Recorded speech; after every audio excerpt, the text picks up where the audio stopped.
I don't boomer this. All right. Sorry, we're a little behind. I had to put the kids to bed, but welcome, Godful Universe podcast, whatever we call this now. Returning guest, Doug Ernst. Doug, how are you, man? Hey, thanks for having me back. I really appreciate it. Dude, I appreciate you being back. I'm trying to curate some guests here that we can have conversations that I think can be a bit more interesting, or at least a bit more purposeful and meaningful, I hope, and bring maybe something to the platform that you don't see every day. And I look for particular guests for that, and you're one of them. Thanks, man. I appreciate that. And the subject matter it's weird because it fits perfectly. In the fifth Soul Finder, there's actually a Bible verse about the light came into the world, but the people preferred darkness because their works were evil. That plays a key role in the actual script. So I was thinking about it today, and I was like, oh, that's weird. It's like perfectly matched with the script for the next one. I love that. And I forgot where this topic came from. I think there was some exchange on Twitter. I don't remember, but you said, I think this is our next topic or something. And I don't remember how it came up, but I added it to my podcast notes in my phone. I was like, yep, let's get Doug on to talk about that. But for everybody here, the topic I wanted to talk with Doug about was this idea of fighting in the light, and basically pertaining to virtue and keeping it. And the biggest thing, and I've got a few notes I want to start with, but your characters, in particular, your priests and characters you in comics in particular for a long time, until I was going to say recently, but probably as early as the 80s, 70s or 80s, they had this idea of virtue. They had this idea of remaining steadfast, remaining strong, and remaining in the light, even while fighting in the dark. And the deconstructions and the kind of postmodern idea and the anti-heroes kind of came in with this idea of fighting darkness with darkness. Mm. And there's those kind of characters like the Punisher or John Constantine from Hellblazer. Anything that, and it's mostly it even became kind of a female character trope in the most recent years. It's always using using the power or the magic of whatever is against you against itself. Right. Yeah, instead of casting out darkness with light, people are casting out darkness with darkness somehow. And there's a whole thing with that, but it's a big topic, and I couldn't think of anyone better to discuss it with. But I wanted to kind of just open it up. What are your initial opinions on that, initial thoughts, and then we can kind of drill down into the specifics. Yeah, so I was thinking about that this morning over breakfast. I usually kind of like write some bullet points to myself about all of that.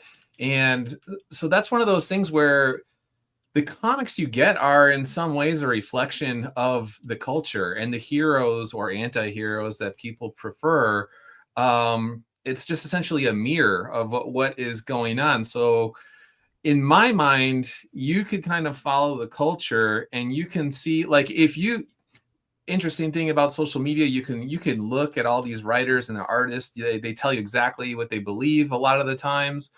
And, or even when they're giving you a slice of their life, you see enough to see that these are people that if you were to ask them about the natural virtues or the theological virtues, infused virtue versus acquired virtue, they would not be able to talk to you about those sorts of things. Or if you ask them about their books, I could just, over the past few years in indie comics, I've watched a lot of streams like this, not too many in the past couple years, but 2017, 2018 to, we'll just say 2020, 21. And if you ask most writers and artists about their books, when do things like, have you ever heard the word prudence come up in when they're talking about their books? I don't think so. I think Timothy Lim might be the only, and I know I'm biased, but I know enough about Tim, and when he talks about books, that things like fortitude and justice, those will come up, faith, hope, charity, temperance, self-control. Like when have you heard an indie comic creator over the past 5 years talk about temperance? I can't think of any, again, aside from maybe Timothy Lim.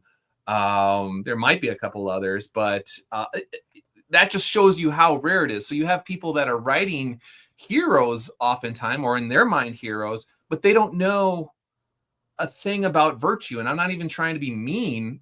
They just literally, it's not on their radar whatsoever.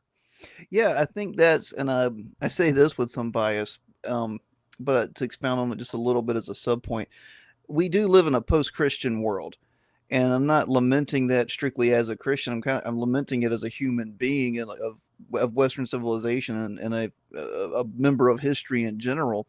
But since we are in a post-Christian or post-biblical society, those virtues, they're not there. Like, we may have had them before in some Western sense, 2,000 to 3,000, 4,000 years ago, and in old world heroes, but the Christian myth took over those and Right. incorporated them and perfected them in the Tolkien sense, perfected them.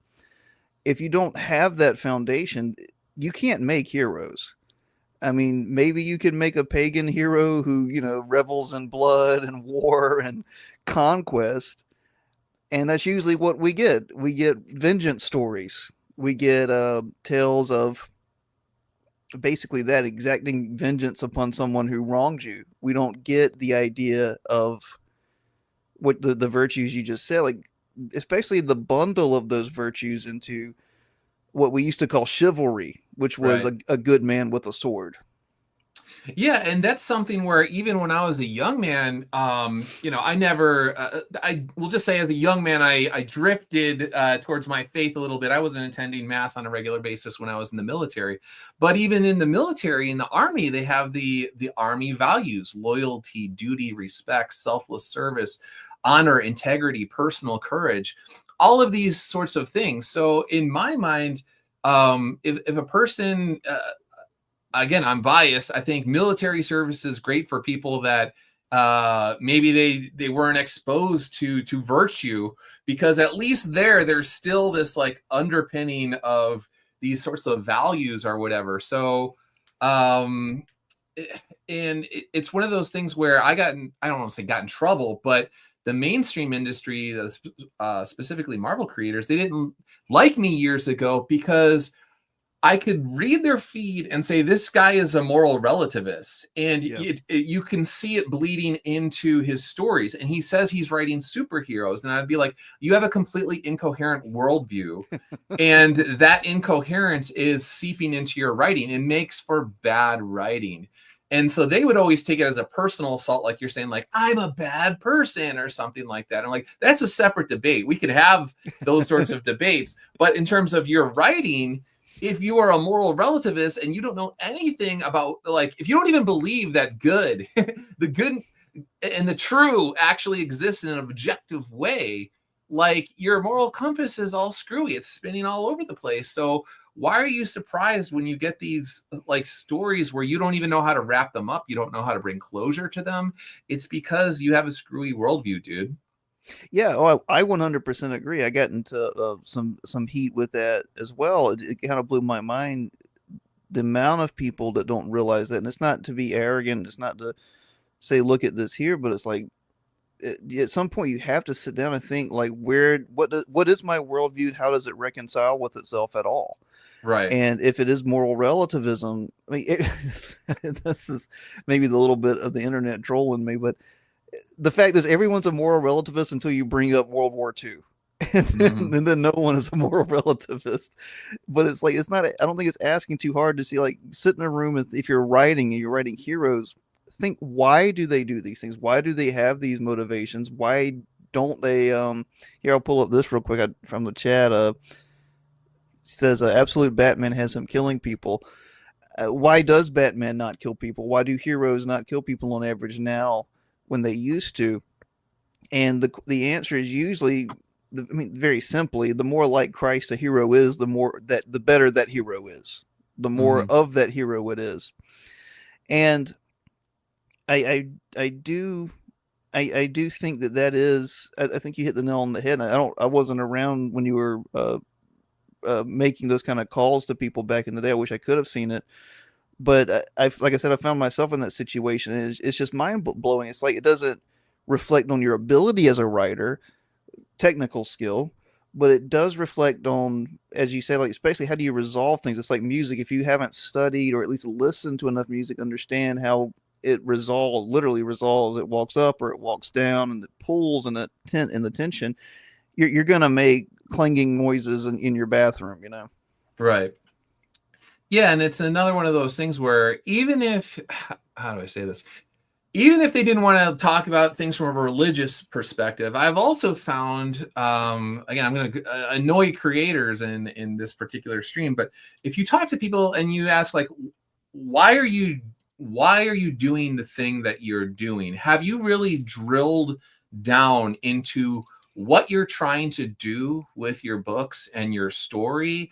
Like, they have this kind of like corn kernel skin thin sort of idea of what their book is about, and even what they are about. So it's just like, when you go out into the world, guy, are you doing things from a performative perspective? Are you doing things with a purpose?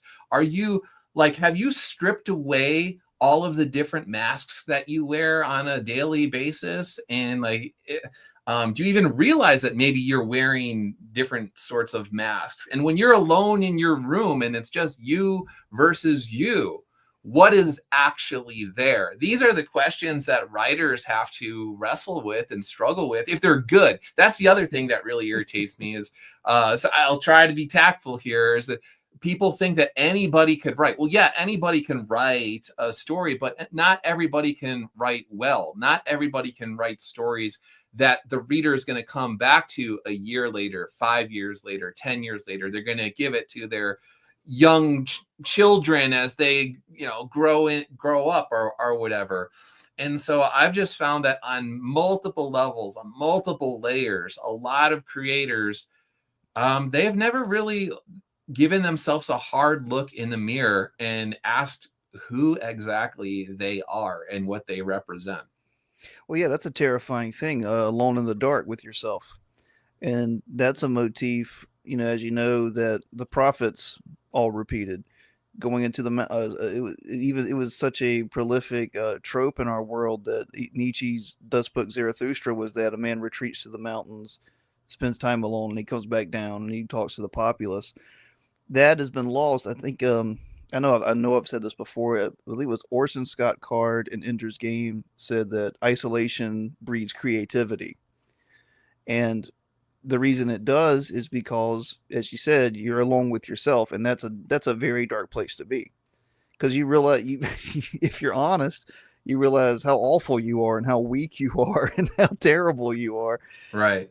and you realize your fears, your inadequacies, and your weaknesses, and that's the thing that you have to use as a writer. And I mean, you look at someone like as prolific as Frank Miller, and how when he was so young, he was writing Batman, and had this noir take, and he had clearly studied pulp and that kind of stuff. But he could write as if he were 40 years older than he actually was.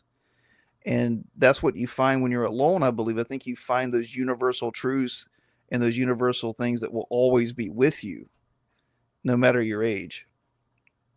Yeah, and the other thing that I was thinking about was, again, and I'm sorry to keep picking on the mainstream industry, but a lot of these people, when I would go through their feeds, and a lot of them were ideologues, and they were incredibly mean spirited. A lot of the times, they don't have empathy for others. So I was thinking today that when you look at comics as a whole, there appears to be an empathy deficit of some sort, of creative empathy deficit, where if you can't put yourself into the shoes of another man and see things from his perspective and see how he feels about certain things, like as a writer, you're putting yourself behind the eight ball right away. And if you can't be honest with yourself, how are you going to be honest with readers? And then I was thinking, like, okay, these people are always on the attack. Every single day I go to their feed and they're attacking somebody else. They're always pointing the finger outward. And I was like, okay, well, maybe you're always on the attack. Maybe you're always on the offensive because you can't defend who you are as a person. And again, all of this sort of stuff, if you're trying to build a creative universe and a wide array of characters, but you're a one-dimensional partisan ideologue, then you're going to have a really rough time. And these people don't, when they look at the sales going down, they look at people going towards manga or other, mediums or whatever, they get really mad and they're like, well, again, you have to look in the mirror. And if you look in the mirror, you'll get many of the answers as to why people are walking away from your books. I 100% agree. And what's funny, I was watching some anime this morning while working out, and it was an introspective episode. It was you're learning more about this character, where they failed, why they are motivated, and it's like, okay, that's almost a trope in anime, and it's a good one. It is that you see what drives this person, and it's always usually something that isn't focused on something outside of themselves. It's something that is an inadequacy within them, something they failed doing, or something they shouldn't have done that they did, some kind of grief or loss or failure that's driving them. It's never that they're seeking outward validation. And that's the difference, I think, between a lot of the more modern Western comics. Is a lot of the characters, they just talk, and they talk so much, and there's very little inner monologue going with them physically on the page. And as a character, they're not thinking, they're not experiencing anything outside of just reacting to other people's actions to them. Right. Yeah. Yeah, and it's one of those things, like even in my own books, if how do I say it? So in a lot of books that I've seen these days, when people are accused of self inserts, it's always portraying the person as like their idealized sort of version of their self, or whatever. But I've found that many of the things that resonated the most with people in my books are where I pulled from a place where I was in my mind a coward, or I had some sort of moral feeling, and it's not one for one, apples to apples, but I used that to give the characters flaws in some sort of way. So, for instance, in the first book, when Redder's dad dies, and they have to go to the funeral, he hides up in his treehouse, and nobody can find him, and they don't know where he is. And that scene was inspired by my own cowardice as a child when something bad happened to somebody I loved and I didn't want to confront it. So I transformed it into, I took that and put it into the story. So I guess what I'm trying to say is a lot of writers, they don't want to insert their own vulnerabilities into the books. They just want to portray whatever is going on in their head, like they are just the all-star or something along those lines. And I just think that really hurts your stories over the long run. Yeah, and I think that comes back to honesty. I think if you're not honest, you won't see your vulnerabilities, or you'll consistently try to cover them up. And I know there's like non-Christian resources for that. I know the Jungian shadow work, people do that kind of stuff, integrating their shadow, and it's a viable idea, I think, in theory. The idea of facing your darkness, and it's not just your evil, but your cowardice, your weakness, anything like that, which I would categorize as evil. But all that to say, setting all this up, yeah, I think that is the cornerstone of this idea of fighting in the light, of being able to wield virtue and wield it consistently. I think the first thing has to be honesty. Mm-hmm.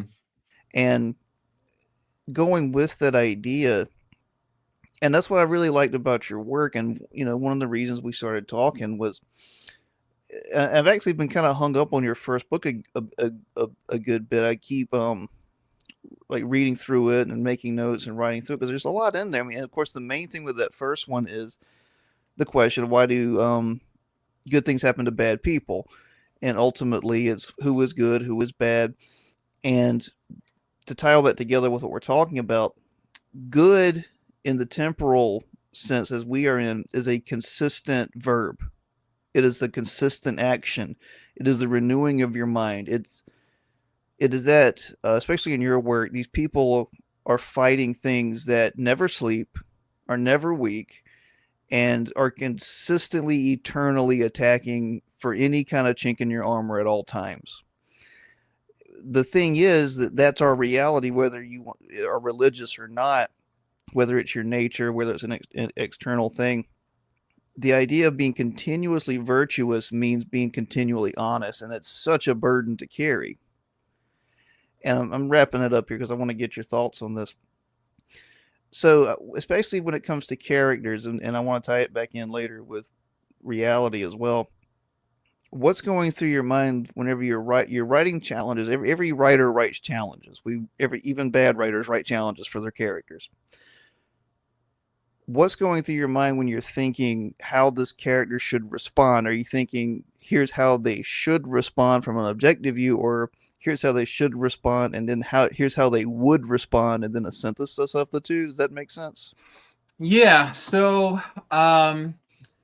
that's one of those things where, well, kind of tied into all this, and I'll try and bring it back, is the idea of integrity, and integrity being doing the right thing even when nobody is looking. So a lot of times I like to put characters in situations where they're all by themselves, and they have to figure out what the right thing to do is in that situation. And the reader has this sort of like voyeuristic sort of thing where they get to see this person, wrestling with these moral conundrums or whatever, and then hopefully see themselves in there as well. So with like Noctis Trari, Redder's alone in his bedroom at night and he's facing these demons, and it's like, all right, reader, you too are essentially Redder. You have to go to your bedroom at night or be alone in your home and wrestle with all these demons, figuratively and literally. And so I guess going back to your original point is I have to think about this individual character's flaws. So each of the characters has their own sort of like bugaboos and like, shortcomings or whatever. And so then I think of it within the context of their weaknesses and how I can sort of test them. Myself as some sort of like godlike figure, like presenting them with this and seeing what they would logically do in that scenario. But ultimately, as a writer, I always want to end on a hopeful note. So a lot of times my endings are bittersweet, but I don't want to end on a downer. I don't want people to believe that like evil ever has the upper hand in the war. Like there's little battles, the hero can fail here or there, but ultimately good needs to prevail over evil. Yeah, and that's tying all that together. And this is what I found interesting to me as an idea, and I put it in the novel that we're releasing soon, is that the enemy or evil's greatest weapon is often the truth. And I recognize that in your work as well, is that is the really terrifying thing, is when evil comes at you with 99% truth and like a 1% lie. And again, it goes back to this idea of having to be honest with yourself and honest with the world, because when you encounter a truth that you didn't know, we have a kind of like a exposed wound reaction where you flinch.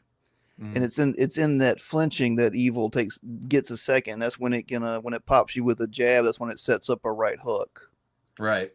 And I find that so fascinating, because especially in creating characters, is because you have to discover an honest part of the character even you didn't understand before. And that's how you keep I think that's how you keep characters interesting, is you not only, because it's such a trope in writing circles, is kill your babies, kill your darlings, treat your characters bad. It's like, no, it's not about treating your characters bad. It's about that. It's exposing them to truth, right, and how they react to it. I don't think that idea is talked about enough.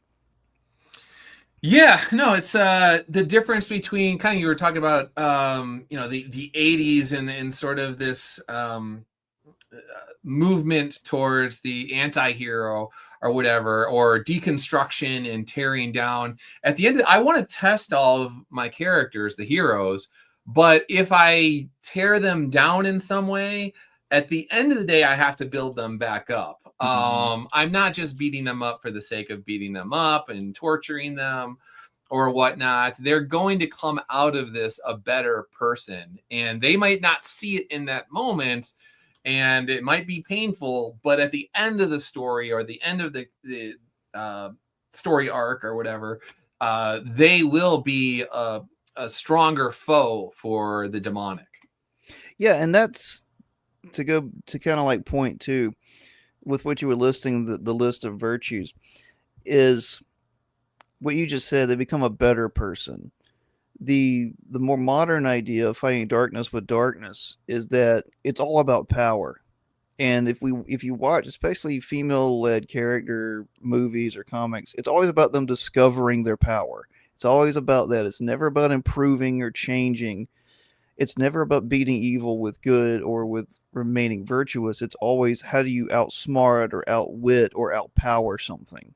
Right. It's always, and this sounds trivial. It seems like we all kind of know it, but I feel like it hasn't really been examined enough. I feel like it really hasn't been brought to the light that it's like, no, that's not how virtue works. You like someone like King Arthur and basically the chivalrous tales, Sir Gawain, every evil was overcome with good, with a character remaining dynamically good. And that sounds that's a weird sentiment, I know, but it's kind of how I described heroes, Captain America and Superman before. It's they have to continuously adapt to all the evil and all the truth of the world. So they have to remain virtuous dynamically, if that makes sense. Yeah, and I've found in my own struggles with evil that what the demonic likes to do is they like to bargain with you, or like you kind of like you were saying earlier about the 99% true and like the one.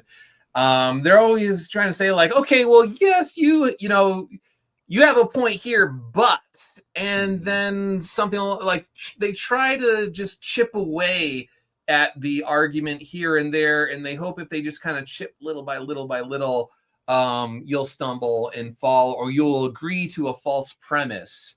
And so when I'm writing these situations, I'm trying, because again, the demonic are far more intelligent than human beings. I have to give them a very convincing case, where it will give the characters pause. They'll be like, oh no, I didn't think about that. And then, while they're kind of lost trying to mull this over, they're getting battered at different angles with various arguments, or sometimes even like physical challenges.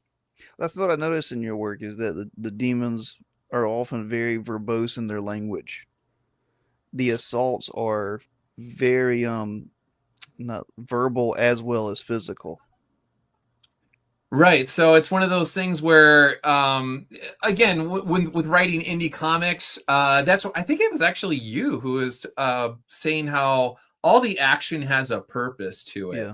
So in a lot of these stories, some of them I know going in, it's going to be a slow burn, and there'll be action at certain points, but leading up to it. So it's more, a lot of times they're more character studies, or like I like to toy around with the psychological aspects. And when you're making indie comics, a lot of times people just want whiz bang pow. They want explosions and beautiful women and all that sort of stuff all over the page.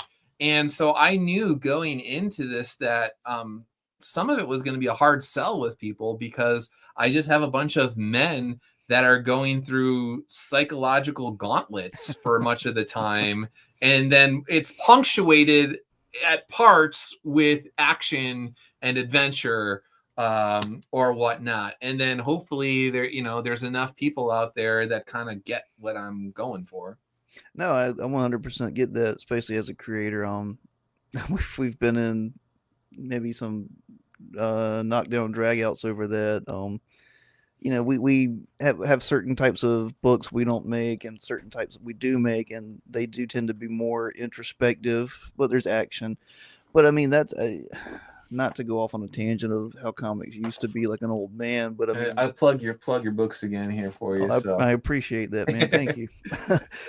But it's what's funny is I read a lot of female characters, but uh, older comics again they kind of came out of pulp, and a lot of pulp was introspective. I mean that was basically noir. That was the whole thing. Noir was almost all internal monologue, and that's where that detective voice kind of came from. And I did notice that in your work, and that's what drew me to. I was like, and I didn't even know I think when I first read your book, I didn't know you were a journalist at one point at the time, but it made sense. I was like, okay, Doug knows how to use words.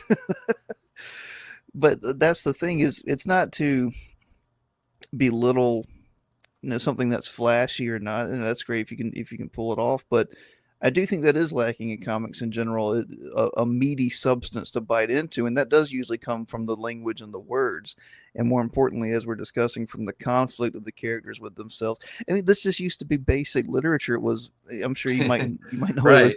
was it man versus man, man versus himself, man versus God, man versus nature. I forget the entire list, but it used to be that okay, we can quantify stories with this, and like now I don't think you make it past basically man versus man. Yeah, and I've how do I say this nicely?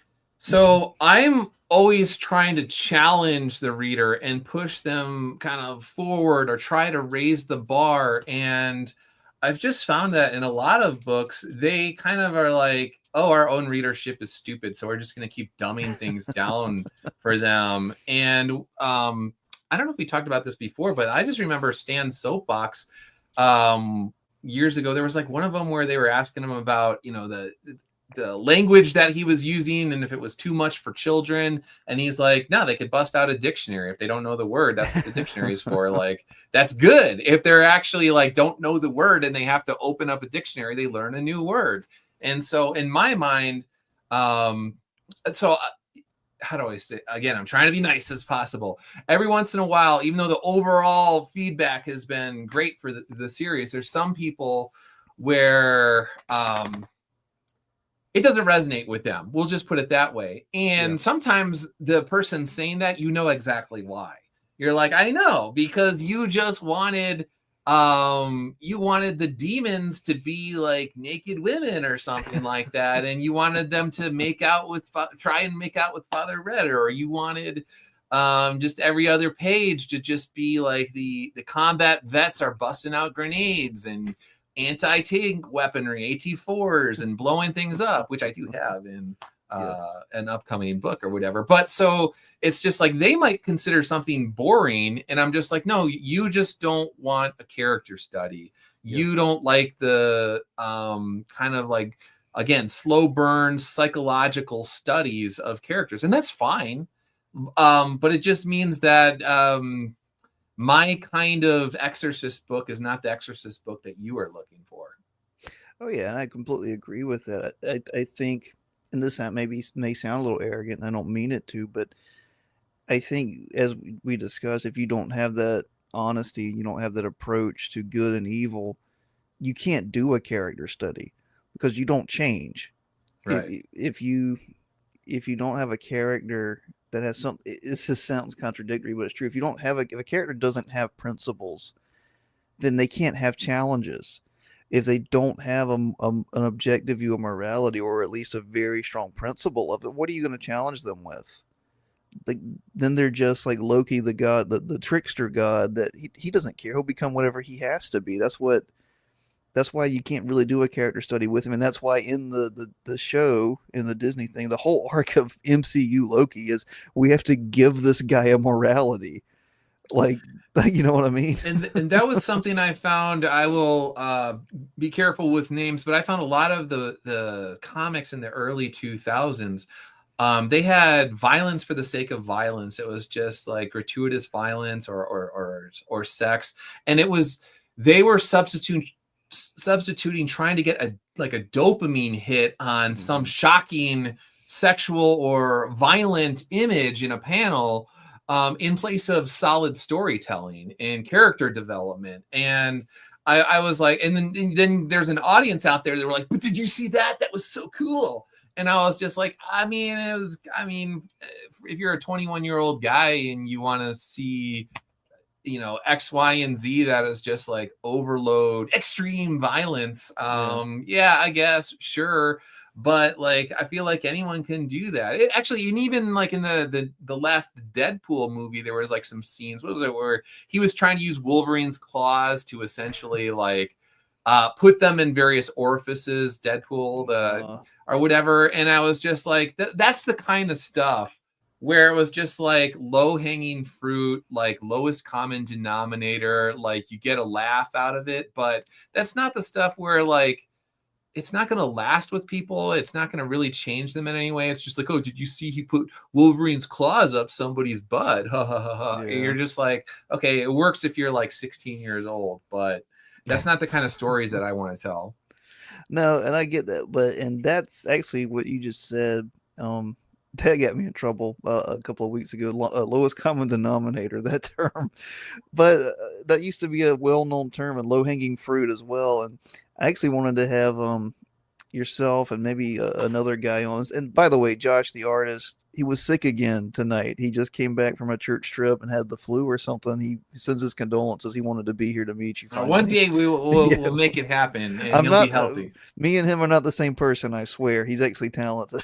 So you're ghostwriting, or doing the art. I'm doing all the art and pretending to be another writer. That's it. If I could draw, I would be bragging very openly. All that to say, like, yeah, if you make this is a topic I wanted to discuss, because I think we could go round and round on it. If you make any kind of positive statement in our world today, like the jackals come for you, and I don't mean positive as in, hey, uplifting. I mean, if you make anything that moves the world forward, that says this and that, if anything that creates a exclusion, which is a positive statement, the god of our world is the mud and muck of postmodern relativism of everything is permissible except for anything that goes against the idea that everything is permissible.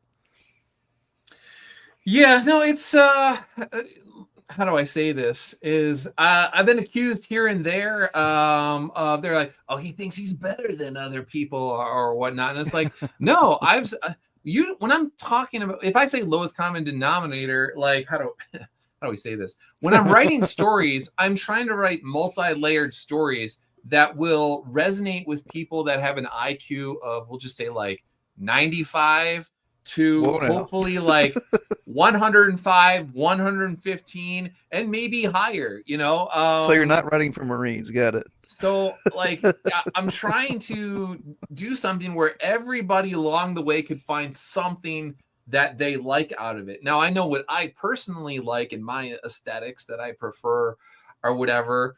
But to me, as long as you're not going out of your way and singling out individuals and being mean about it, if you're just like, it's weird that you can't just acknowledge that there are some people out there that are not as intelligent as other people. They can't connect the dots in the same way. And, it's like you don't have any malice towards them. But when you're trying to have conversations on the creative process and writing and how you try to stay principled, but also get the biggest audience that you can, like there's no way you can talk about this stuff without acknowledging that there are some people that are shallow, there's some people that are not intelligent, and there's some people that are deeper and intelligent. And there's a whole spectrum of various intellectual capabilities out there. And it doesn't mean that I think I'm better than somebody. It's just I'm trying to have an adult, mature conversation. And you can't, again, there's immature people out there. You can't have conversations like we're having with some, readers and creators. Yeah, and to go into the woods with that, or maybe into the fire with that. I saw a recent attack on you. Someone accused you of being a fake Christian, which is such a funny term because you had a great response to it, which is basically like, if I weren't like an awful person who needed Jesus, I wouldn't be a good Christian, something to that effect, that summary. I'll let you tell that yourself. But the idea, since I was a kid, maybe this was like a 90s attack on Christianity. It was the word hypocrisy was just thrown around all the time. And it was this idea of that you're failing to meet expectations. Well, I thought about that a lot, and I realized like every person does that. No one is perfect, but it is better to have principles and standards and to meet 9 out of 10 of them than to have no principles and standards and then be judging people by their own principles. Does that make Right. sense? Yeah. Yeah, no, I mean, when you go to mass or you go to church, like it's a hospital for the spiritually sick. You're going there because you are sick. Yeah. And so I have always found that is very strange. And it usually comes from people that are either atheists or agnostics, or they're not practicing Christians. Yeah. And so they have this idea about what it means to be a Christian that's like like Christians, how do like you were saying, like I'm acknowledging that I am so dysfunctional on a deep level, psychologically and spiritually, that I need a savior. So I'm not saying that I'm better than anybody else, but like you said, I do know the difference between right and wrong, and I know when I stumble, and I know when I give into, like I said, the bargains of the devil. He's doing this lawyer thing with you, this legalistic, trying to parse out your behavior and say like, okay, well, maybe you don't want, I'm just making something up, maybe you don't want to look at this lewd imagery, but this is permissible because it's only, I don't even know, it's like Diet Coke of lewd or something, but either way, it's still a sin, it's still wrong.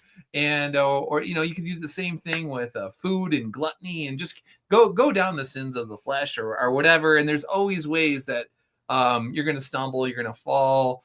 And yeah, like I said, I think it is a very bizarre argument to make, that because you stumble and fall that you're somehow fake.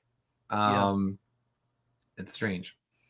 Yeah, especially when it's coming from a person or a place that has no standards, no principles. And that's the thing, is when you have no principles, well, you can't possibly fail, can you? How convenient.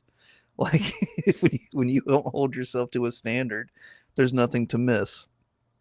I think it was a True Detective, Russ Cole said, people without a conscience tend to have a good time. But, pardon me, with that idea of the demonic, and this is a Christian notion, a biblical notion, and a church notion, is that even I saw this because I'm tying all this together, so my brain does that sometimes. I saw a post, someone had drawn Christ attempting to forgive Satan. It was like a deviant art picture, and the art was good. But I commented on it. I was like, hey, you're a great artist, but they were asking, like, does this go against Christian theology? It's like, yeah, it does, because Satan is beyond redemption. And started thinking about it a good bit in conjunction with your work as well.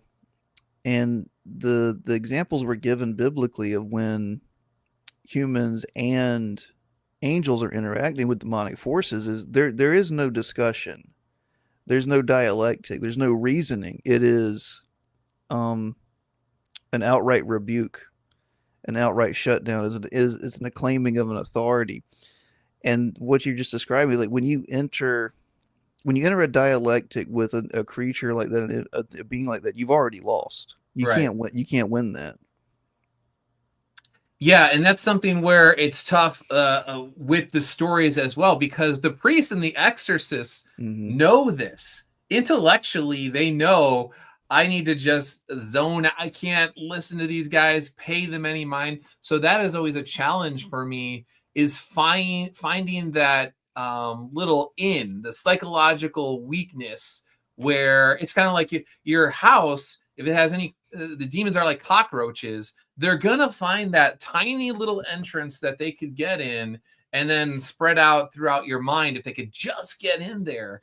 And so that has been a challenge for me throughout, is finding a way. Well, here's the thing: is like the demons, you'll note, they often go to the person's childhood, and they'll mine that priest's childhood traumas, hoping that they're unresolved, or they're not integrated fully yet, or whatever. And so if they can get the priest to become emotional, then they have a fighting chance of Hmm. throwing him off track. And a lot of it is really just trying to generate strong emotions in the priests. Well, that's what I liked how you presented it. Like I said, when I first found your work, is the demonic forces, first of all, feel like demonic forces. They go after a person's weaknesses and they go after the people close to their targets.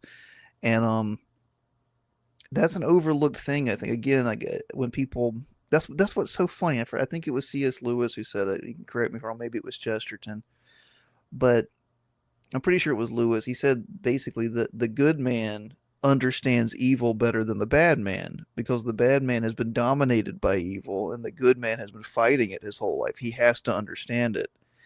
And that's what's so funny is so many of the people have been discussing, the writers have been discussing, they can't write heroes. They often can't write villains either. And they end up writing one character for heroes and villains. Right. No, that's one of those things where Satan, like once you've kind of given yourself, if you've agreed to all the false premise, he's going to leave you alone because you're already his. You're doing his will, whether you realize it or not. If you just think you're the smartest guy in the block in any room, and you're like, no, my behavior is perfectly fine. I'm gonna do this, and you never give it a thought that maybe you are wrong, and it will have eternal consequences for you. Yeah, he's gonna just leave you alone. It's typically the demonic, they're gonna go after people that are fighting them, that are resisting them.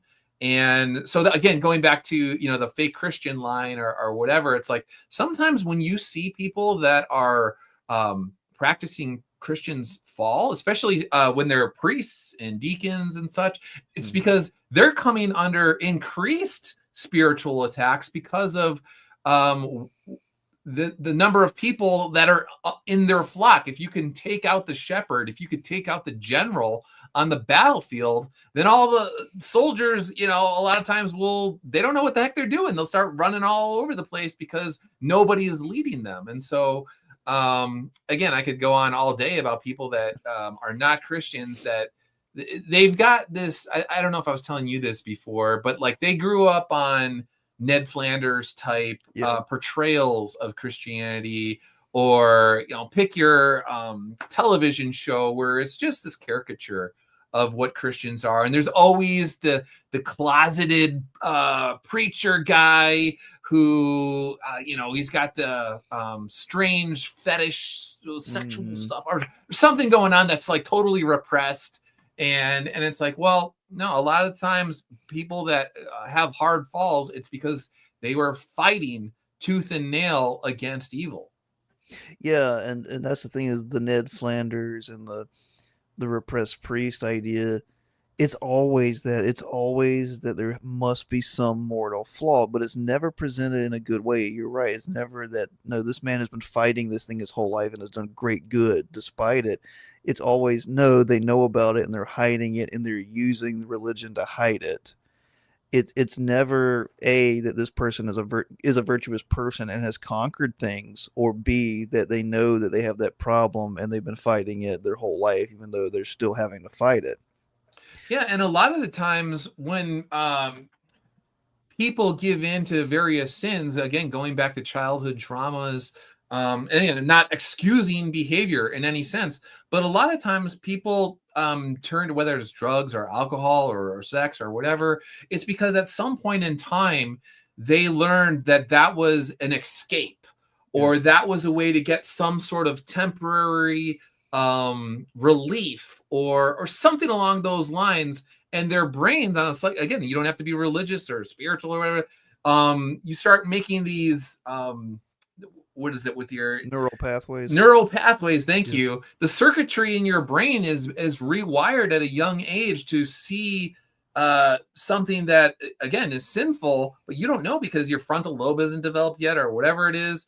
And you start going down that path. You form a habit, and then it just becomes part of who you are. And if you've never questioned morality, then you will just think, oh well, no, that's how I sort of like cope, and I'm not hurting anybody when I do this, and et cetera, et cetera, et cetera. And so Yeah. again, going back to empathy, a lot of times people don't think like, well, what is this person actually going through, and what happened to this person when he was 9 years old or 10 years old that caused him at that time to maybe go down a path um, of escapism through drugs or alcohol or whatever it is, to now he's in so deep that really the only answer is a savior for this person to help them see the light.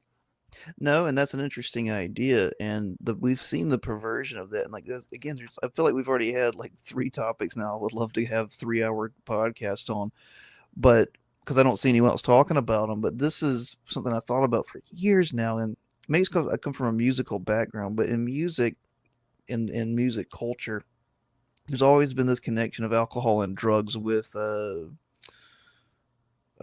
being prolific, because so many guys, especially guitar guys, have always been like they're just stoned out of their mind, and they say that that's where like their riffs come from because they're loose and all that kind of stuff, and that's just been around since the '60s at least, and that is integrated into everything, especially art. It's just this idea, this culture of this guy, not that this person is suffering, but that their muse is their substance abuse. Mm-hmm. And again, like I'm not trying to beat down the character. He's a great character, and excuse me, I forget who wrote the original like Hellblazer when he was fantastic, but the John Constantine, he's always drunk.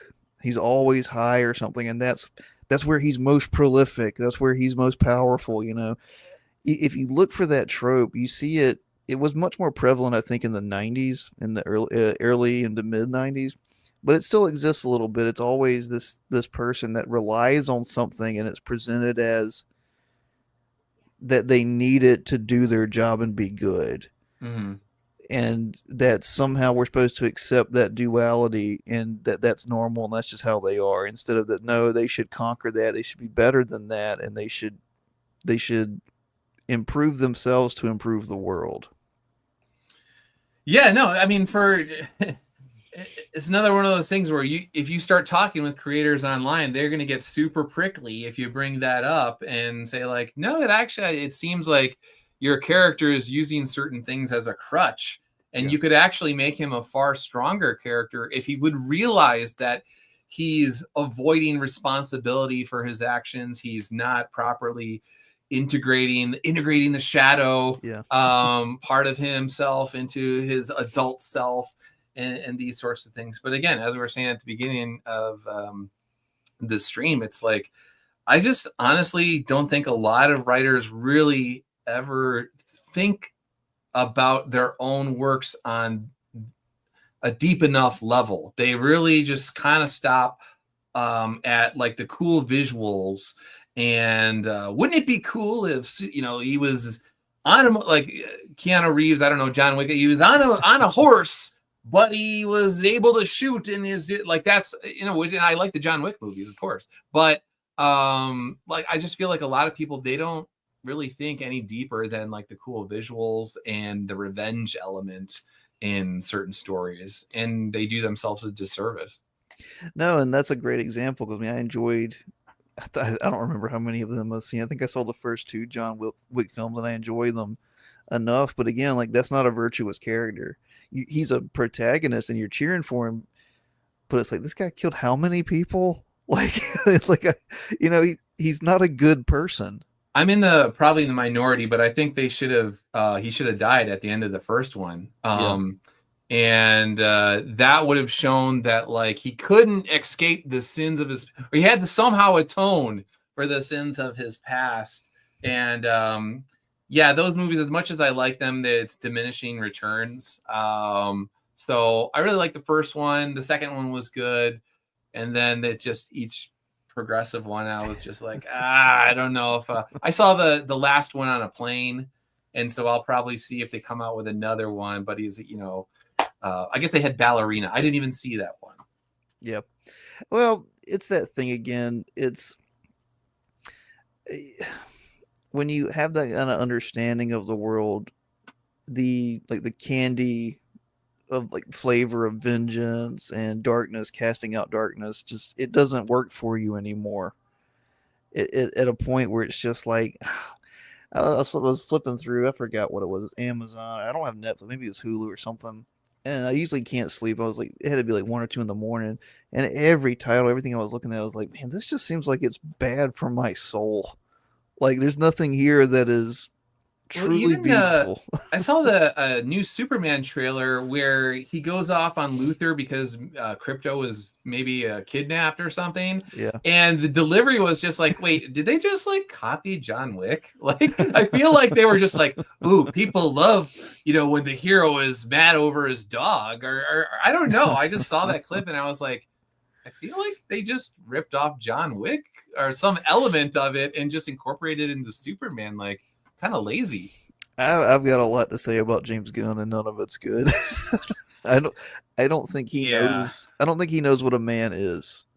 I think that's the foundation of his problem. It's sad because I can see so much promise in what like he clearly loves putting in various like images from source material and like those sorts of things, but like you said, his idea of what a man is screwy. And actually going so without spoiling, like the fifth soul finder has a character where his father was essentially absent throughout his Mm. life, and so many of the problems that he has all trace back to the idea that you're supposed to have your father is the king of the castle and you're the prince, and he has to teach the prince how to ultimately take the throne one day. But what happens when there is nobody in the house and the dad is he's got a blue collar job and he's going to the bar after work and he's not raising his son, and then you don't have a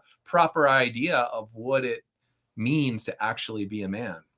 No, and what you said is something I thought about a lot, and especially your metaphor of the king in the castle, which that's all but like those kind of ideas of a man is king in his home. That's all but dead now, and to be very frank, I mean, weaponized feminism killed it in our culture. There's no positive view of men at all. But that idea, I don't know, I'm going off on a little nerd thing, but I actually spoke with my mom about this today. We, especially in America, we kind of have a bad view of aristocracy, but and this isn't me defending monarchism by any means, but it did make sense in history that there was a class of people that were meant to rule, and they accepted that responsibility and knew it took great weight, and were groomed from birth and raised to like not it's not that you're better than people, it's that you must lead people, you must rule, you must bear the responsibility, because if this country or this world or this nation falls, it's because of you.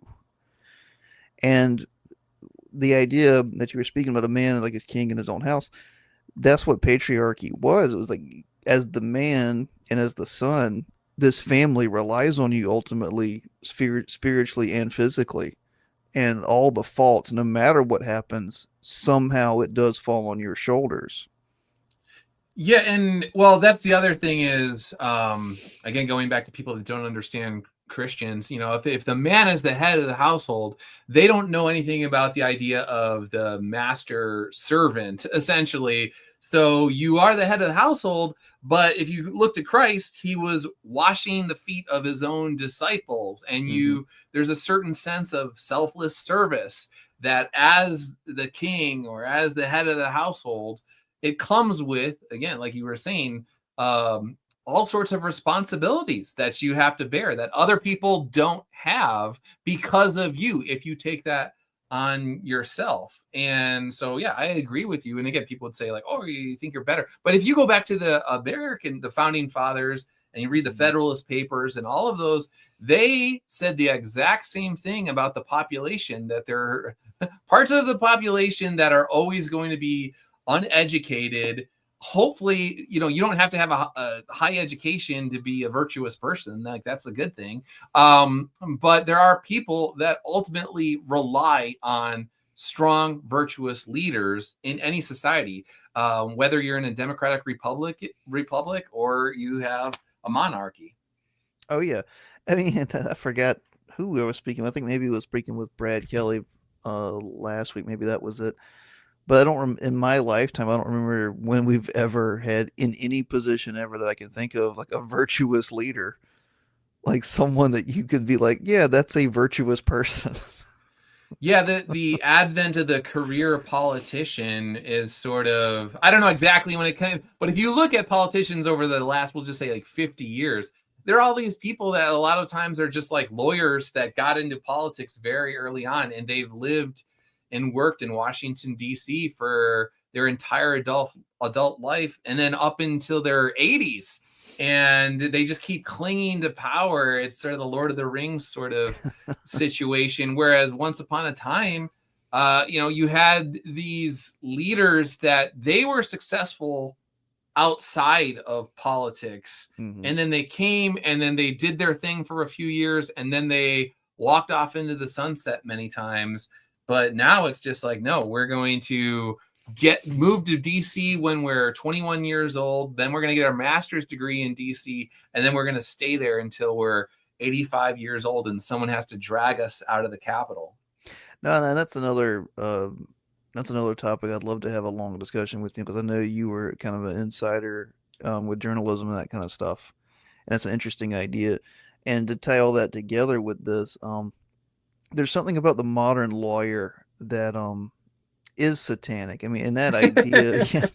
I'm not saying a person who goes into law is, but the our modern law system is very much like that. It's always about seeking a technicality. It's always about Right. seeking what's the word I'm looking for, verbiage to get out of something or to get around something. It's not about holding up justice, it's about subverting justice. And like this idea is an old Jewish idea, I think, of like Satan being a lawyer, or I don't know if they use the word Satan, but demonic forces being like lawyers where they are accuser, they're prosecutors. Right. Yeah. Yeah, like Devil's Advocate with Yeah. was it Al Pacino Yeah, or and Keanu, we're bringing him back. Well, that's the thing, and like that's again, like in your work, that's how you have to write. I think you have to write demons is they are looking for, like you said, they're looking for a foothold basically in anything, but it's on every level. It's not just your spirit. It's not just your physicality. It's not just the mental.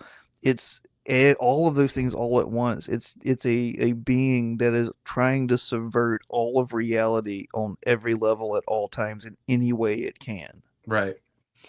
And this idea of fighting in the light or fighting good with evil. And this is, I'm so glad I met you, man. You're the first Catholic person I've actually had a conversation with because I'm from the American South, and it's changed a lot of my theology. Meeting you, having some of the discussions we had, and then where I moved to now, I found a church up here, and I was speaking with a father there, and I'm reading some books.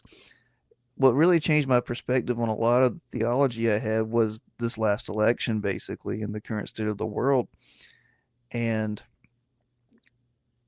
Catholicism has the idea of chivalry. It has this idea that Christianity can wield power in a good way, and that the Christian man can wield a sword in a good way. And that does not, I'm not trying, maybe I'm not blowing any people's minds, but that is not found in Protestantism, I think, at all. And, or if it is, there's not a good theology for it. So again, that's one reason I wanted to have this conversation with you in particular is it seems this idea, this topic we're talking about, the only way is to mimic, and correct me if I'm wrong, please, this idea of Saint Michael the warrior, who again, like I said in the Bible, did not mince words with evil. He just attacked.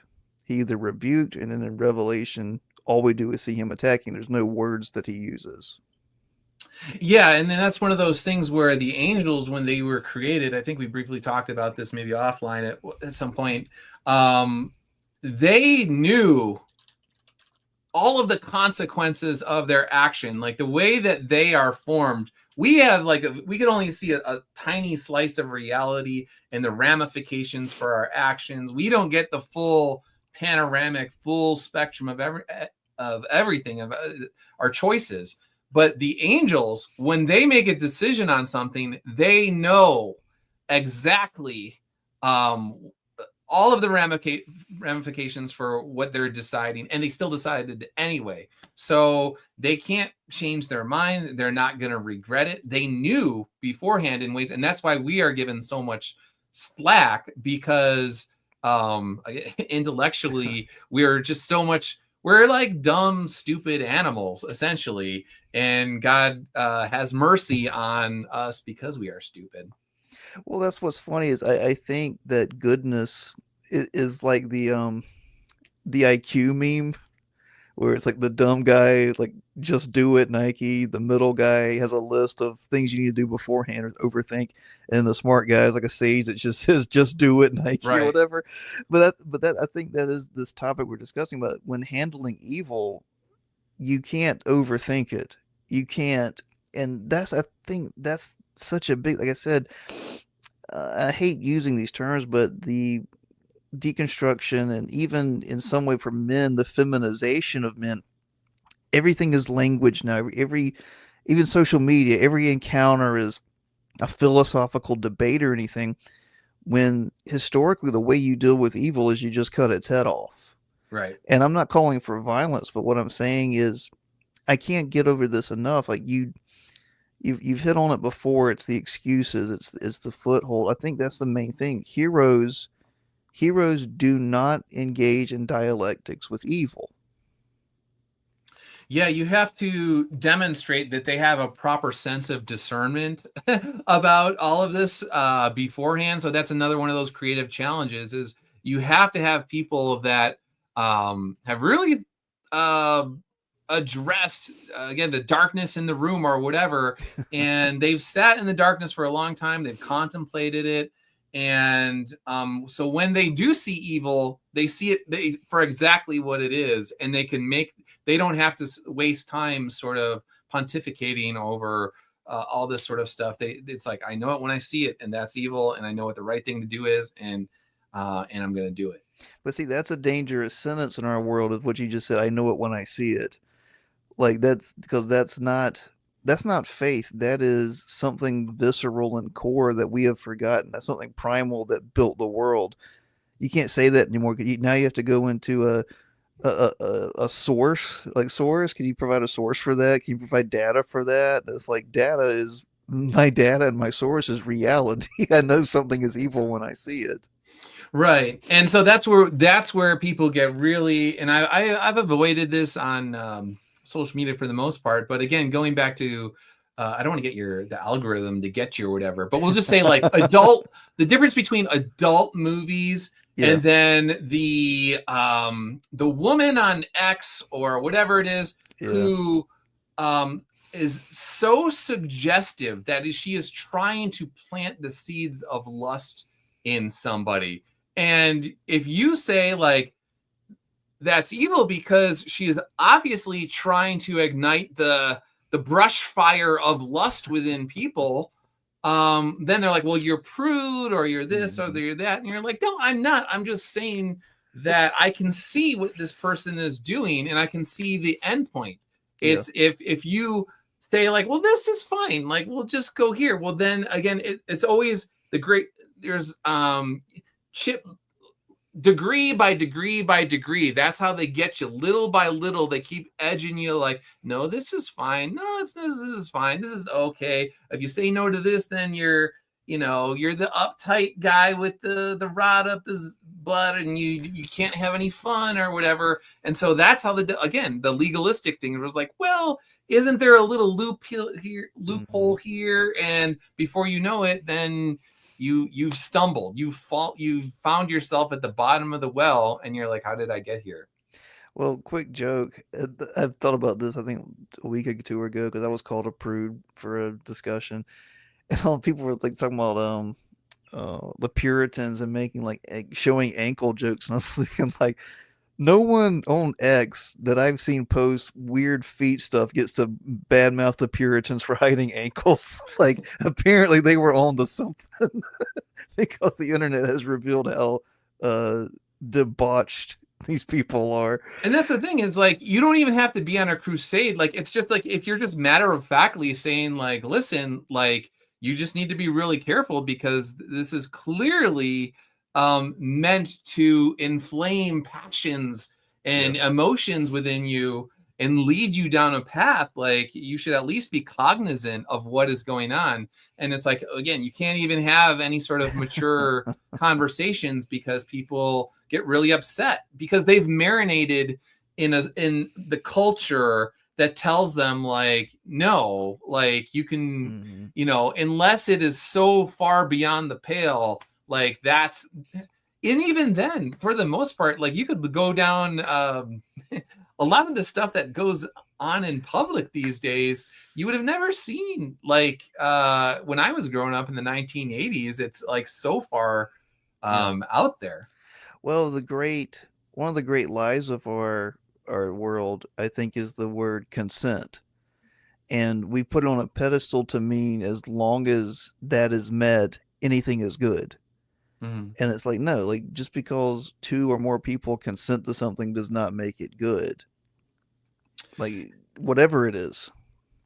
Right, and that's something where I just think decades ago, um, people knew the difference between right and wrong, even when they chose to do wrong, and it was just like, like, oh well, I'll repent for that later, or that's just once in a while. I'm just dipping my toe in the pool, or whatever, and so it's not a big deal. So people tell themselves all sorts of things to rationalize their behavior, myself Mhm. included. But at least people, upon reflection, knew, like, no, I shouldn't have done that. I need to be better next time. So Yeah, I think like another example I see of this is you touched on a little bit. You're talking about your demons. They're trying to elicit an emotional reaction, and a lot of the writers I believe I'm following you with that you're talking about, it's basically tend to write men as very emotional. Their heroes are usually always yelling. mm, Um, I can't think how many times I've seen Cyclops or Nightwing just yelling for some reason at a villain. And it's like neither one of those guys were like that. Nightwing's a jokester, and he was raised by Batman, and Cyclops is he's a stick in the mud, and that in the best way possible. He's rigid and stoic, and that's what I keep seeing is like you. I think, like I said, I think you're onto something there. It's like, and I'm not saying men need to be rational or reasonable. I don't think those are the highest qualities. But I do think they need to be controlled. right, yeah. If you find yourself getting emotional over issues, you're not gonna have clear judgment on things. And so, like, within my own books, if you see somebody yelling, so in Infinite Ascent, for instance, there's a moment in time where the demon brings up children. Like, he's going through this whole litany of, Yeah. oh, the wars are just used. They want to chew you up and spit you out, or whatever it is. And then eventually he gets to these children, and that's when Redder puts out the military knife hands, and he gets angry. And it was like, no, so that was his emotional button, is like, I don't care what you say about all this other stuff about me, about my military past, about my friends, or whatever. But then the second the demon goes to messing with children, that's Hmm. where it's his a Redder's emotional button. Probably because, again, his own childhood, or whatever, and the trauma that he faced. But for whatever, well, and I mean, I guess people in general, the most innocent among us, like, that's where people will draw the line, is like, don't mess with kids. Yeah. And what's funny is I would be remiss if I didn't bring this up. So I have to ask first: are you aware of or have you seen the anime Frieren? No. Okay, it's kind of a meme online, but it lives up to the hype. That's one I've been trying to catch up on. One of the story plots is she's 1,000-year-old elf mage that. uh, Long story short, one of the main things she does is battle demons, their world, what they call demons. And the arc that happens in the first season is these demons are at war with the humans, and the humans are seeking a peace treaty with them. And she's like, "No, you can't trust them. They're not. They're not creature, or they're just beasts. Like every word they say is just a ploy to kill you. Like they don't even understand language. It's all instinct. It's all predatory instinct, and of course she's proven true. And how she deals with them is there's no conversation. There's nothing. Your words mean nothing. It's all action all the time of we're wiping these things out. There's no mercy. And I think that is a, I don't want to open up a whole other can of worms here, but the sympathetic villain, and that's what I want to tie in with what you're saying. Like people, that's the fun, weird, strange dichotomy and hypocrisy is people won't have empathy for other human beings, but we have a mass sympathy for evil and villains now in our writing.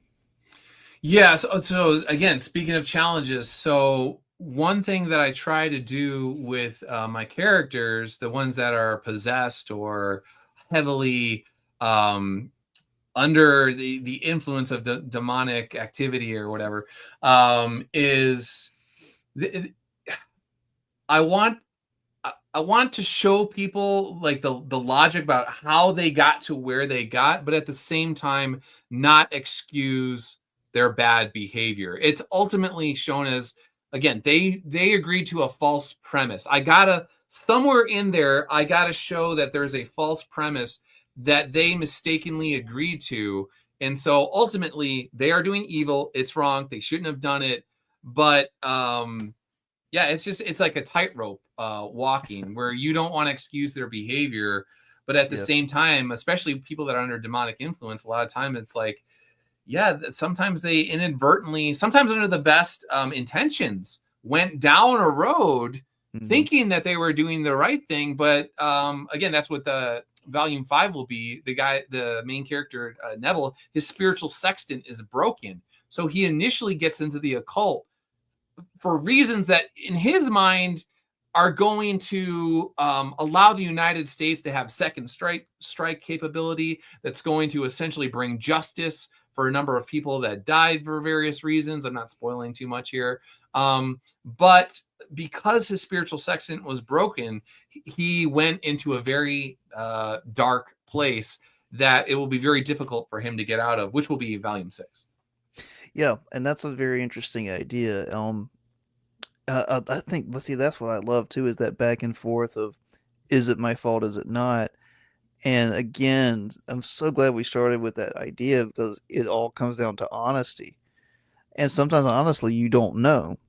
And the darkest part is when you don't know, you still take responsibility for it. And that's what's so hard. But again, especially if we want to tie into some greater themes of masculinity, I mean, that's probably the defining characteristic of responsibility or of manhood is responsibility. That's what Stan Lee believed was the defining characteristic of superheroes, and we seem to forget that with Spider-Man, with great power comes great responsibility. That the inverse is true too. With great responsibility usually comes great power, and no matter how you enter into it, you have to shoulder those things. Yeah, I think it's one of those things where if you kind of think of truth as a light that's somewhere within your soul, your conscious or whatever, and if little by little you keep walking away from that light, even though like initially it's very bright and you can see the farther away you get from it, at some point in time you're just wandering in the dark. And Mm-hmm. it's like those people that do like the deep sea cave Yeah. diving or whatever, and it's completely pitch black. And at some point, and then they hit some dust or whatever, and they get lost and they don't know which direction and they got to get back to the surface, but they have no idea what's up, what's down, what's left, what's right, and they end up dying because they got so far away from the light source or whatever it was Mm-hmm. that ultimately they are to blame. They are accountable for their actions. They went there, but they also kind of put themselves in a situation where it's sadly they could not see the light. Oh yeah, and that's the hard man. That's a hard truth is accountability and responsibility and accepting your role in your own demise, Right. in your own fate. That's something I incorporate, like I said, into the novel. We're putting into great deal is without giving too much away. Garo, the main character, the kid. basically realizes that the natural and supernatural problems of his life were all caused by basically a single decision he made when he was a child, a traumatized victim. He realized that despite all the bad things that were done to him, the greatest foil was the decision he made to himself. And that's, I mean, that's the hard thing. I mean, and that's, again, I agree with you. I think that's the level of writing, not mine, but let's say Dostoevsky or somewhat like Crime and Punishment, which that whole book is about accepting responsibility for your actions and your fate. But that's how you make characters and people, and it just seeing your career has given me great joy that there are people willing to accept that level of writing. Because I mean, it feels lonely and deserted whenever you are trying to do something like a character study, especially over several books in length. Because a lesser writer in your position would have made Soul Finder, like you said, kind of like a GI Joe thing, you know? Mm-hmm. Yeah, and then that's how I know someone has not read it. Every once in a while, there's people that don't like me, and they're like, "It's just a GI Joe ripoff," and I'm like, "You I never read wish. it because it's not Yeah, it's not a GI Joe ripoff." I hate to tell you, dude. yeah. Far from it. I mean, GI Joe was made to sell toys and just happened to have awesome writers who knew what they were doing And behind it. I do enjoy myself some GI Yep. Joe. So I do know GI Joe, but at the same time, I think people that have actually read Soul Finder will find that it's its own unique sort of Yeah. thing that was, if anything, more inspired. Like again, write what you know by my own service as a young man. I always meant to ask you this, and I don't know if maybe someone has asked you this before. The lore of Soul Finder, like this order of exorcist, is that based on reality at all, or did you 100% come up with that idea? No, that was just something where again, it goes to write what you know. I am Catholic and I am a veteran. But initially, I was just like, I was sick of the anti hero sort of stuff, the moral relativism that we talked about earlier. And I just wanted to pit good against evil. And I was like, all right, demons are evil. There's no way you can argue. I mean, people will argue, I guess, but like, for me, there's no mistaking. This is evil.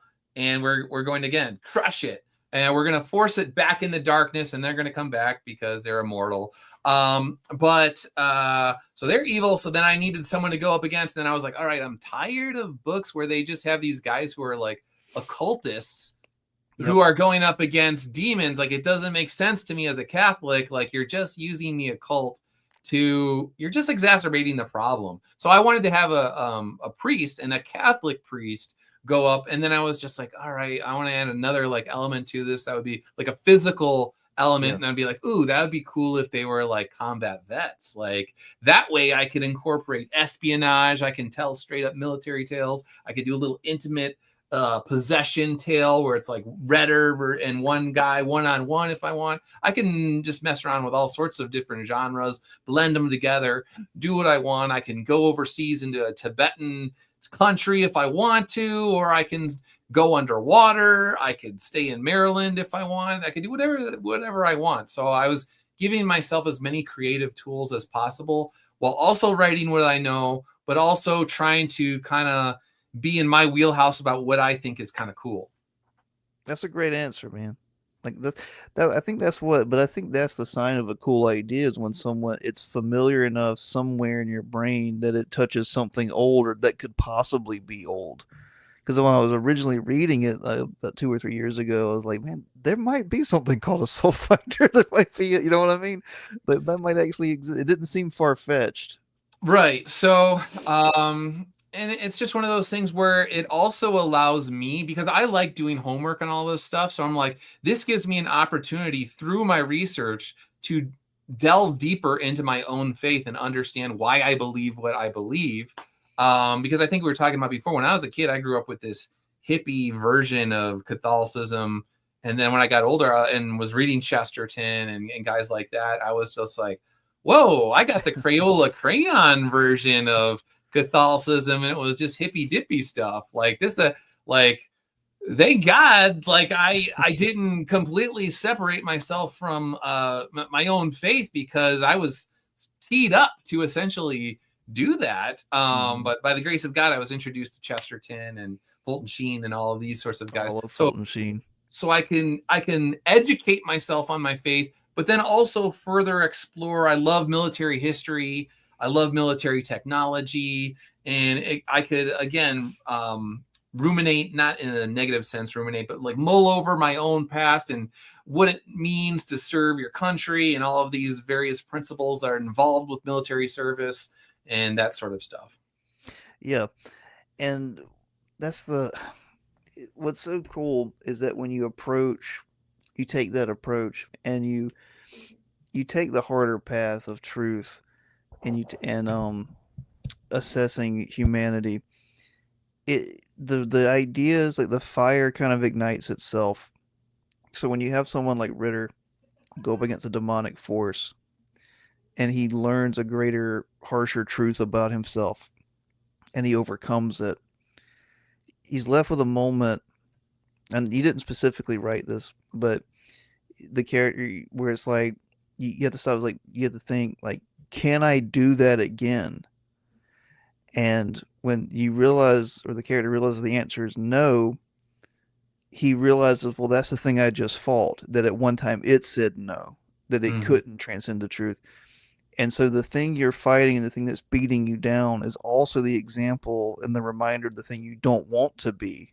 Right. And that's kind of like that divine providence. Like, and I forget maybe it's Catholicism in some way. I know in some denominations they view Satan as evil, but also as a tool of God, because he can't help but be.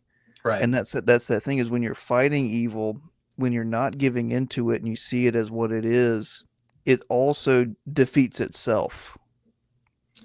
Yeah, and for me, the thing, this is another kind of hopefully not too unrelated idea, is the more that I understand evil and know what I'm not supposed to do, the Mm-hmm. more terrified I get of hell.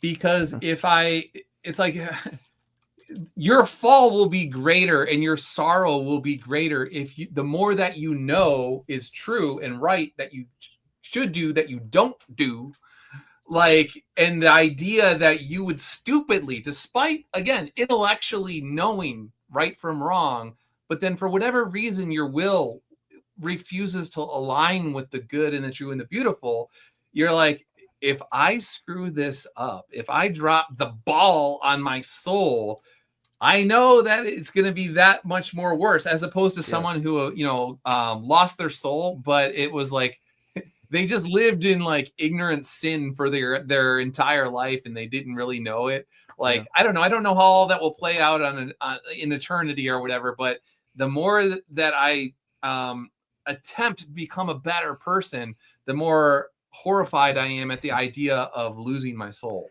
No, I forget if it's Paul, Peter, or James, but there is that idea of the more um, enlightened you are to the truth, the worse the fall is for you. I wish I knew the exact verse. I've got to wrap up, unfortunately. But I did want to ask you this, since we're talking about heroes and villains and good and evil. As someone who has been a comic book villain, do you have any advice for writers? In terms of dealing with becoming a comic villain or Yeah, writing, or the whole experience. You're the only person I know that's been a comic book villain. I actually wanted the Ernst Moon Knight villain to show up in the show, because I was then going to try and reenact it, like do a YouTube video where I actually acted as Ernst and like redid the scene. Yeah. Um, and even back in the day, I told like Joe Quesada, I think it was, I was just like, I will play Ernst, the villain, for $1. I'd even do it for free. If you need Yeah. an Ernst to play Ernst, I will do it. Like because again, the idea like Max Bemis and all that sort of stuff that happened, like it's just like kind of ridiculous, and you're just like, wow, I I've got must. to tell you, I laughed for almost a straight week because I know Say Anything, like his band. Like I've seen them perform. Like which I is grew up a on that. decent band. They're It was, actually but like, it was just so ridiculous. That's why I think I DM'd you. I was like, "There's no way that's Max Bemis from Say Anything that puts you in a comic book, is it?" well, and that shows you the power of words. Is you can say something to someone who's uber famous or whatever level of fame or far away from you, Yeah. and it could be like the truth is like a dagger. It will be deeply embedded into them, and it will. So that's why where you have to be very careful with the words that you say and when you insult people or when you're speaking, because you can say one word, one sentence observation about someone and their behavior, and it could last for decades in a good way or a bad way. And so that's something where my own sort of confessions is I will often, I don't mind even saying this, is talk to priests about like how I behave and comport myself online, and I deal with people that, like, quite frankly, I don't think they're good people. Yeah. And the words I use to respond to them, and most of the time, really, I should just shut my mouth and not say anything. And I see what you did there. oh yeah, I know that was no pun intended.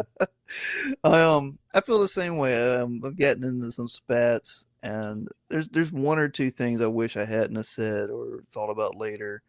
Um, and those are the things you do have to answer for. Um, and again, like we can't even have this discussion if you're not willing to do that in your own life, even when you're fighting something that you would perceive as darkness or a person like you said you may not want to deal with. It is how you conduct yourself.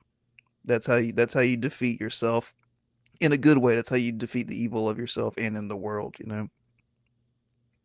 Yeah, man. Well, I know you gotta go, so I Yeah, don't want to keep you. I know you got I got kids. kids going on, so I appreciate it, Doug. Again, sorry to yourself and the chat. I had a 2-year-old that wouldn't go to sleep, and I need to wrap it up. Let's do this again, man. I always really enjoy talking with you. yeah, no, you always come up with cool subjects with real substance to them.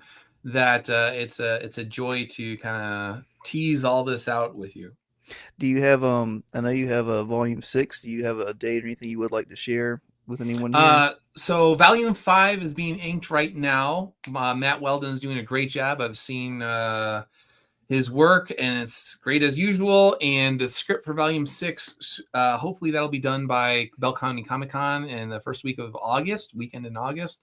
And then Matt, I think, is ready to go once I finish the script on that. And then hopefully for the 4th of July, I'll have Seraphim plushies that are I on the saw Iconic those. Comics website. So they're going to try and get it up for 4th of July. I don't know if it'll happen, but if it's not 4th of July, it'll be very soon afterwards.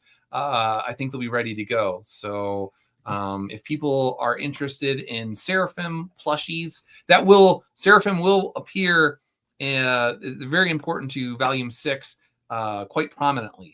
So the plushie is like the forerunner, letting people know what is coming down the line.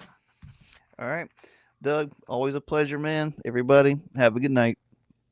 Thanks again.